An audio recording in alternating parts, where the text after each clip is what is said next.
mensaje es sencillo y muy claro. Si realmente les gusta el metal o el rock hecho en casa, bueno, vayan a conciertos, escuchen a las bandas, conozcan a las bandas, consuman los materiales, compren materiales.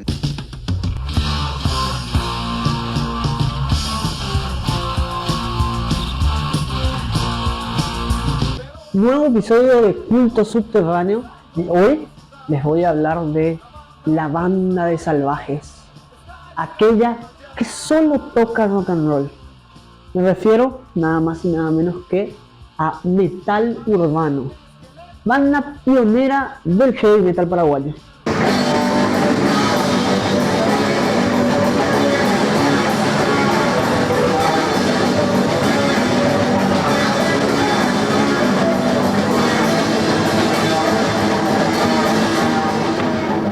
Si bien dada la historia, la primera banda de heavy metal del Paraguay fue Nash, allá por 1983. Después vino Rawhide en el mismo año y ya en el 85, a inicios de 1985, empieza a ensayar Metal Urbano. Es difícil resumir 30 años en una hora de toque, pero vamos a tratar de que la música hable por sí sola. Quiero dejar en claro desde el principio que todo lo que escuchamos esta noche aquí es en memoria de una persona que, si bien no fue paraguaya, dejó plantada su semilla en el metal paraguayo.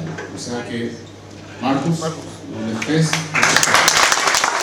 Pero hoy no voy a ser yo nomás quien les va a estar contando sobre la historia de la banda, sino también Irán Duarte, guitarrista y vocalista de Metal Urbano, quien en esta entrevista de hace 8 años atrás más o menos, cuando la banda festejó su aniversario número 30 en Absoluto Rock, él mismo nos contó un poco más sobre cómo nació y cómo fue desarrollándose una de las bandas pioneras del heavy metal paraguayo.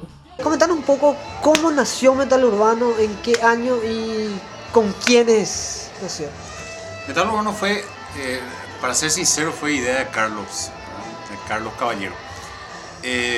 Y fue más o menos a fines de 1984. Él me dice, si no querés armar una banda, y dale, le dije yo, y más o menos así, con lo que teníamos, con lo que conseguimos, nos pusimos a ensayar en enero del 85, y esa es la fecha que yo tomo como nacimiento de Metal Urbano. Y bueno, y ahí comenzamos. Y seguimos activos hasta diciembre del 91, en el año en el cual decidimos separarnos por decisión propia porque ya no había caso con la escena. O sea, muy así, abuelo de pájaro, esa es la historia de Metal Urbano. Es una cosa curiosa. Metal Urbano dura como banda 7 años y sin embargo estamos festejando 30. 7 años activos y 23 años de farra. Y la farra la hicieron ustedes. Escuchando, En esos 7 años, 6-7 años que estuvo Metal Urbano, ¿cómo era la escena en ese entonces y qué grupos estaban? Bueno, para empezar, no era así. Esto es mucho mejor, mucho más activo, mucho más ruidoso que lo que nosotros teníamos. Había una escena, pero era difícil. Había pocas bandas. Era difícil tocar, era caro tocar y se hacía lo que podía, lo que se podía, ¿verdad? Bueno, y entre las bandas estaban Nash, que fue la que comenzó la joda de metal, un poco después saltó Rawhide y más o menos al mismo tiempo nosotros. Y bueno, y así comenzó. Y como te dije, tocar era difícil, no solamente por la parte financiera y la parte logística, sino que tenía también ahí el fantasma de la dictadura encima, ¿verdad? Y no sabías cuándo te iba a caer la policía y cosas por el estilo. Y aparte había edicto, ¿verdad? O sea que a la 1 de la mañana todo tenía que cesar. Nosotros, por ejemplo, ahora, Andrea, estaríamos presos ya, si es que estuviésemos todavía en aquel entonces. Y bueno, y así era.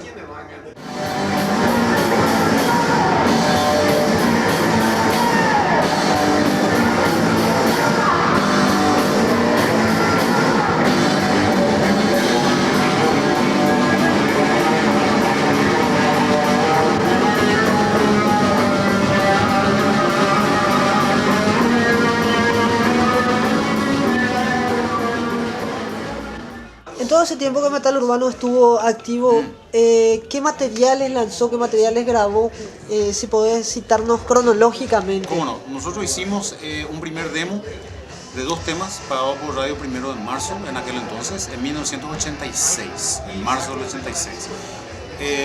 Al año siguiente, otra vez Radio Primero de Marzo paga un demo, grabamos un tema más y en 1990 nosotros hicimos nuestro propio demo con 5 temas. Y todo eso se juntó y salió en el compilado que sacó Rodrigo Carvalho en el año 2006 o 2007, si no me equivoco. Es lo que está en el CD. Bueno, y lo último es un demo casero que hice yo en mi casa en febrero pasado, que tiene 3 temas. Y eso creo que completa hasta hoy la discografía, por decirlo de alguna manera, de Metal Urbano. Además de lo mencionado por Irán Duarte, Metal Urbano en 1990 formó parte del compilado Lo mejor del rock nacional, lanzado por Music Park Records, el cual traía a bandas emergentes de la época, y entre ellas aparecía uno de los más grandes clásicos de la banda, Uniformes.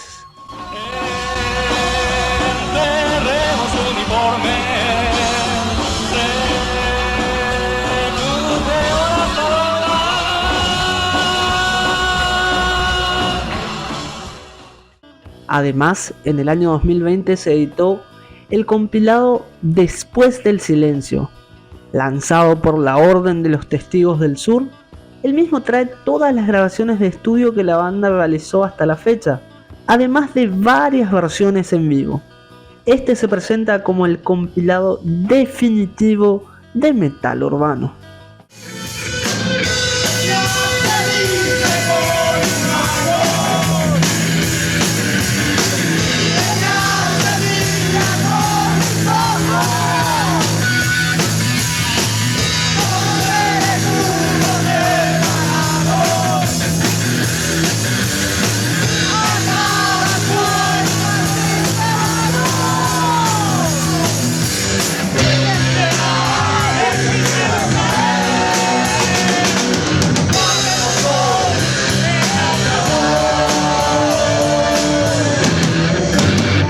¿Cuáles eran los grupos o los sonidos en los cuales Metal Urbano y cada uno de los integrantes se influenciaban para crear su música? Bueno, cada cual escuchaba lo que quería, ¿verdad?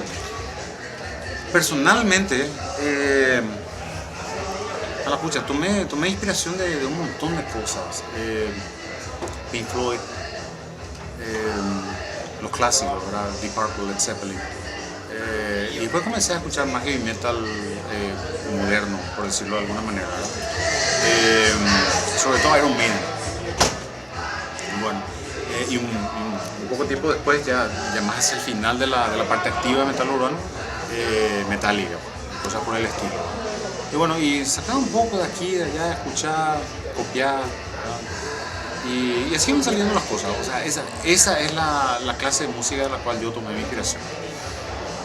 ¿Sobre qué hablaban las letras de Metal Urbano, tomando en cuenta la época en la que estaba?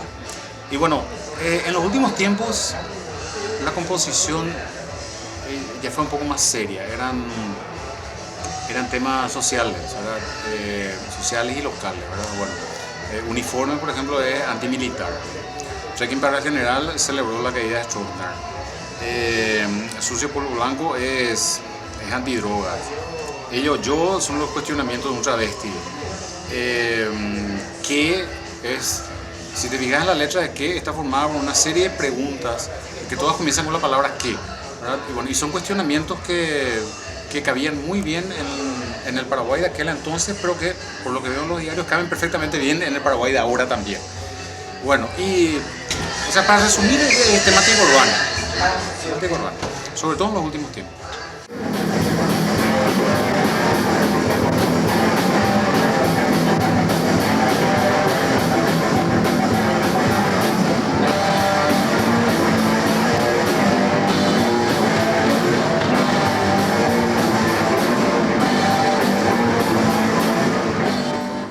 Me doy cuenta de que metal urbano caló y hondo en la historia del rock nacional.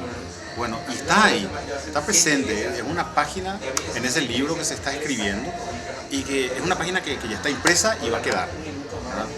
Para las generaciones que vienen atrás.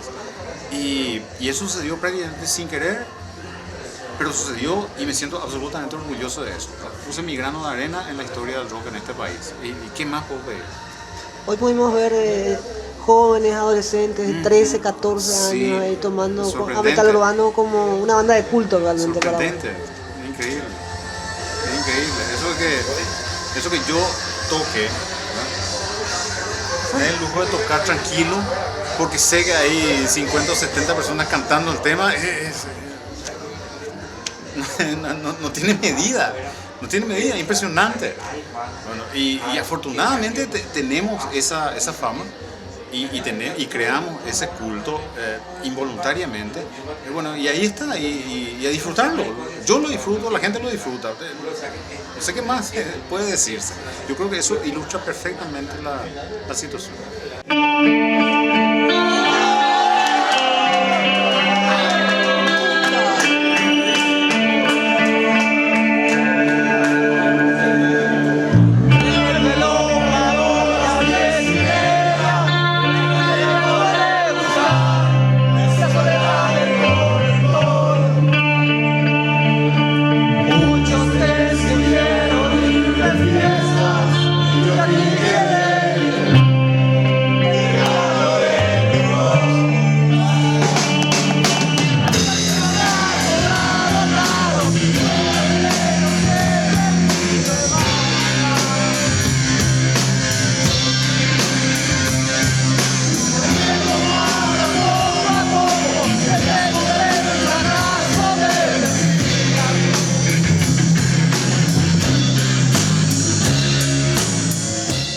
El mensaje es muy sencillo. Una escena de cualquier naturaleza, sea musical, sea literaria, sea teatral, etcétera, etcétera, no puede existir sin seguidores.